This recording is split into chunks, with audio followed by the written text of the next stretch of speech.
వీటి మోహన రంగ అల్లూరి సీతారామరాజు జయంతిని ఘనంగా నిర్వహించారు.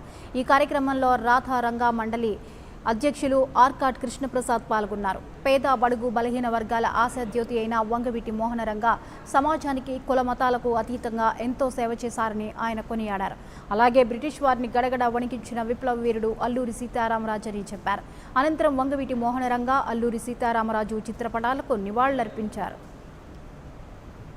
ఈరోజు రాధారంగా మిత్రమండలి చిత్తూరు జిల్లా ఆధ్వర్యంలో తిరుపతిలో వంగవీటి మోహన రంగా గారి 76వ జయంతి ఉత్సవాలు ఘనంగా జరుపుకున్నాము.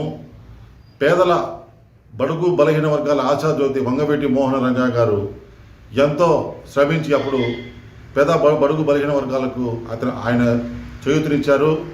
వారు పేదలకి లేనోళ్ళకి నేనున్నానంటూ ఒక కులంకి కాకుండా ప్రతి ఒక్క కులం వారికి సేవలు చేసి మహోన్నత వ్యక్తి అయ్యారు. ఆయన ఇప్పటికి కూడా ఆయన విగ్రహాలు వెలిసి వాడవాడలా వెలుస్తున్నాయి. ప్రపంచంలో ఎవరి విగ్రహాలు ఆయన విగ్రహాలు చనిపోయి 36 ఏళ్ళు అవుతున్నా కానీ ఈరోజు కూడా ఆయన విగ్రహాలు వెలుస్తున్నాయంటే ఆయన చేసిన సేవలు, ప్రజలకు ఆయన పట్టించుకున్న తీరు విధానము ప్రతి ఒక్కరూ స్ఫూర్తితో తీసుకొని ఆయన బాట నడవాలని వంగవీటి మోహన రంగా గారి జయంతి ఉత్సవాలు మరియు ఆయన కార్యక్రమాలన్నీ మేము స్ఫూర్తిగా తీసుకొని మేమంతా ముందుకెళ్దామని సందర్భంగా తెలియజేసుకుంటున్నాము.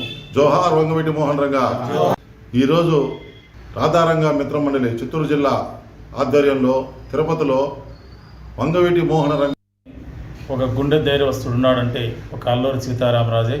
ఈరోజు మన వాళ్ళందరూ కూడా కన్న తల్లి కడుపులో పిల్లలు ఎలా ఉంటారో అదేవిధంగా ధైర్యంగా నిద్రపోయేదానికి ఆ రోజు వాళ్ళు కష్టపడి రాత్రింపగళ్ళు అడవిలో నిద్రపోయి ఎదుటి వాళ్ళని ఎలా గుండెతో కాల్చాలనే వ్యక్తి మొట్టమొదటి వ్యక్తి వేరున్నా అంటే అది అల్లూరి సీతారామరాజే.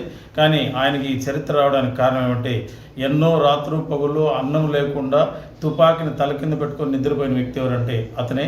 కానీ ఈరోజు మనం స్వాతంత్రం రావడానికి ముఖ్య కారకుల్లో పేర్లు చెప్పుకుంటే అతను చాలా మన దేశానికి మన వాళ్ళ తెలుగు వాళ్ళకి ఒక మహోన్నతమైన వ్యక్తి, గుండె ధైర్యం కలిగిన వ్యక్తి ఎవరు అంటే అది అల్లూరి సీతారామరావు ఒకటే చెప్పు.